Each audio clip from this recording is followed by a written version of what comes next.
Medical కళాశాల ప్రైవేటీకరణ వెంటనే రద్దు చేయాలి. మెడికల్ కళాశాల ప్రైవేటీకరణ వెంటనే రద్దు చేయాలి. మెడికల్ కళాశాల ప్రైవేటీకరణ వెంటనే రద్దు చేయాలి. జై జగన్, జై జగన్, జై జగన్, జై జగన్, జై జగన్.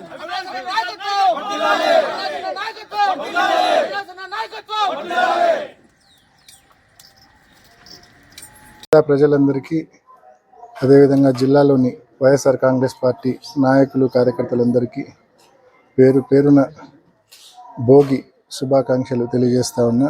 అదేవిధంగా మకర కనుమ సంక్రాంతి శుభాకాంక్షలు తెలియజేస్తా ఉన్నా. ఈ ఏడాది మరి రైతులకు పంటలు బాగా పండాలని, మన రాష్ట్రం అన్ని రకాలుగా సుభిక్షంగా ఉండాలని, అందరి కష్టాలు తొలగిపోవాలని ఆ భగవంతుని మనస్ఫూర్తిగా కోరుకుంటూ అందరికీ మరొకసారి సంక్రాంతి శుభాకాంక్షలు తెలియజేస్తున్నాను.